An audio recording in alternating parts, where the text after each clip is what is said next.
morning mga kaya, my name is Jason and welcome sa episode 17 ng book series ng I Am Living Life 50 Tips on How to Have a Positive Outlook in Life.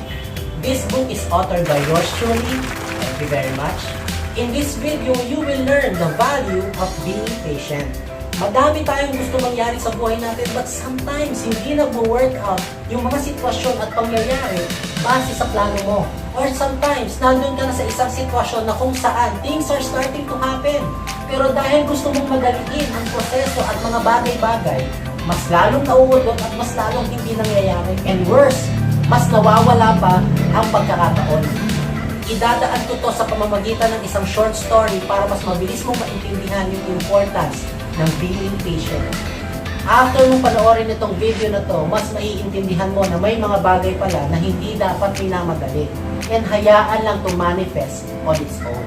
This video will unlock the essence of being patient and bakit napaka-essential nito in achieving yung mga tamang bagay at opportunity or success na gusto mo para sa'yo. Later, after mo i-watch yung video na to, feel free to comment sa comment section below kung ano yung natutunan mo sa feature video natin for this episode. Samahan mo ako sa isang makabuluhang kwentuhan tungkol sa lesson ng buhay. Ang featured video natin for today is all about the golden egg. Once upon a time, meron isang farmer and itong farmer na to, napaka-poor na farmer nito. One day, umuwi siya ng bahay at naghahanap siya ng makakain. Pero wala siyang makitang makain. Hanggang sa narinig niya na merong isang manok sa labas ng bahay nila. Ang sabi niya, "Aba, masarap na hapunan yung manok na yan." So agad niyang hinanap yung manok at tinangkang hulihin at habulin. And soon, nahuli niya yung manok. And habang kakatayin niya yung manok, biglang nagsalita yung manok. Ang sabi ng chicken, "Maawa ka sa akin! Huwag mo akong kainin! Kung hindi mo ako kakainin, bibigyan kita ng isang golden egg! Araw-araw." Sabi ng farmer, "Araw-araw? Talaga? Bakit naman ako maniniwala sa'yo? Manok ka. Baka nagsisinungaling ka lang sa akin." Sabi ng manok, "Kung hindi kita mabibigyan simula bukas ng golden egg, patayin mo na ako." So nag-agree ang farmer sa manok at natulog siya nung gabi na yon na gutom at walang kinain. Kinabukasan, pagising ng farmer, tinignan niya agad yung manok kung nangitlog nga ito ng golden egg.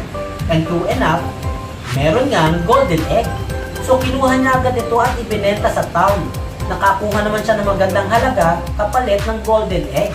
Hanggang kinabukasan, paggising niya ulit, meron na namang golden egg. Dinala niya ito sa town, then sell it for a good price. Hanggang araw-araw ang manok nagbibigay sa kanya ng golden egg. Gumanda ang buhay ng farmer. Nakabili na siya ng mga gamit at unti-unting napaayos ang bahay niya. Pero he became greedy and impatient. Sabi niya, "Gusto ko pa ng maraming pera at madaming golden egg. Kaso isang golden egg lang ang binibigay ng manok sa akin everyday. Nakakatamad mag-antay araw-araw para sa iisang golden egg." Sabi ng farmer. Naisip ng farmer dahil hindi naman ito nakapag-aral, saan ba galing ang golden egg? Hindi ba sa manok? So, ibig sabihin, sa loob ng manok, mas maraming golden egg. So, ang ginawa niya, kinuha niya yung manok, kinatay at binuksan niya ang katawan nito hoping to find madaming golden egg. Pero nagulat siya kasi walang golden egg sa loob ng katawan ng manok. And now, wala na siyang golden egg and wala na din yung manok na nagbibigay sa kanya ng golden egg. Unti-unti siyang naghirap at bumalik sa dati ang buhay ng farmer. Isa sa pinaka-importanting bagay na kailangan mong tignan para magkaroon ng positive attitude is being patient. Napaka-importante ng patience sa pang-araw-araw na buhay. Without this, you will end up regretting yung mga bagay na ginawa mo based on impulse. Sabi nga, you will get there when you are meant to get there. So relax, breathe, and matuto kang mag-antay. Being patient, sometimes kailangan mo dumaan sa worst to get the best. It's a very slow process, pero tandaan mo, everything will come to you in the right moment and everything will fall into place at the right time. Patience is not the ability to wait, but it's the ability to keep a good attitude while waiting. 1 minute of patience, pwede niyang i-prevent ang disaster sa buhay mo. But 1 moment of being impatient, pwede niyang sirain ang buhay mo at buong opportunity mo. Always remember, good things take time. Time has a wonderful way of showing us what really matters. Kaya lagi kong pinapaalala sa'yo, trust the process. Because someday, lahat ng pinagdadaanan mo will make a perfect sense. So for now, laugh at your confusion, smile at your tears, and always remember everything happens for a reason.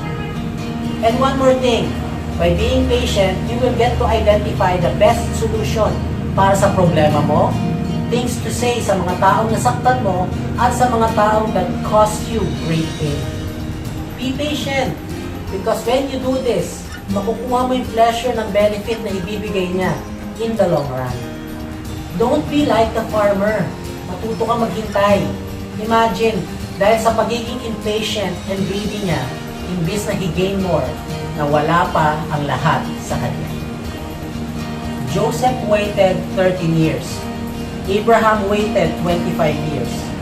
Moses waited 40 years. Jesus waited 30 years.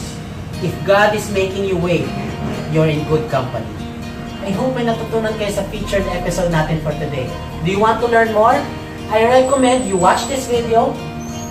Guys, 3 minutes lang yan, but definitely it will help you na mas maintindihan ang sarili mo. So click it now. Abangan kita sa susunod na video. Love and light to everyone.